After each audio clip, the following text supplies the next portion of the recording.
কথা বলা। বন্ধুগণ, আমরা লক্ষ্য করতে পেরেছিলাম, আমরা শুনেছিলাম তাদের বিভিন্ন নির্বাচনী এজেন্ডা থেকে শুরু করে বিভিন্ন পদসভার মধ্যে তাদের গেরুয়া পোশাকধারী কিছু ব্যক্তিত্ব এসে মাইকের সামনে দাঁড়িয়ে বিভিন্ন সুন্দর সুন্দর তারা ফিরিস্তি দিয়ে গিয়েছিল। আমরা শুনেছিলাম বন্ধু, পশ্চিম বাংলায় আমরা দেখেছিলাম যে 19-এর নির্বাচন ঘনিয়ে এসেছিল। আমরা লক্ষ্য করতে পারলাম যে বিজেপির কিছু গেরুয়াধারী লোক আমাদের সামনে এসেছিলেন এবং তারা ফাঁকা একটা বলি আমাদের কাছে দিয়ে গেছেন বন্ধু। তার মধ্যে উল্লেখযোগ্য হচ্ছে প্রত্যেকের অ্যাকাউন্টে তারা 15 লক্ষ টাকা করে দেবে।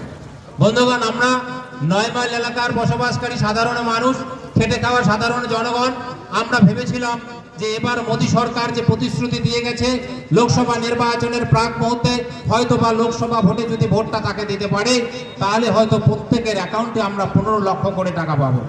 অনেক বেকার যুবক রয়েছে বন্ধুগণ, অনেক বেকার যুবক আশায় বুক বেঁধেছিল যে 15 লক্ষ টাকার মধ্যে একটা ব্যবসা শুরু করব, আর এই ব্যবসাটা ফুলে ফুলে উঠবে, আমাদের অর্থ সামাজিক দিক থেকে উন্নত হবে এবং আমাদের পরিবারটাকে আমরা সুন্দরভাবে পরিচালনা করতে পারবো।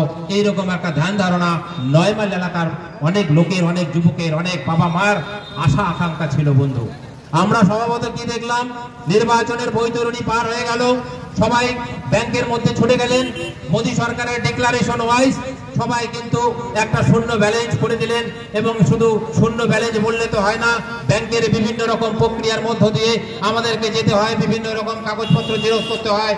ব্যাংকের অ্যাকাউন্টগুলো আমরা খুললাম বন্ধু, কিন্তু লক্ষ্য করলাম 15 লক্ষ দূরের কথা বন্ধু, সাধারণ জনগণ থেকে শুরু করে যারা আমাদেরকে প্রতিশ্রুতি দিয়ে গিয়েছিল, যারা মোদী সরকারের সপক্ষে বিভিন্ন স্টেট কর্নারে এসে 15 লক্ষ টাকার ফিরিস্তি আমাদের দিয়ে গেছিল, তাদের অ্যাকাউন্টও কিন্তু 15 লক্ষ টাকা ঢোকেনি বন্ধু।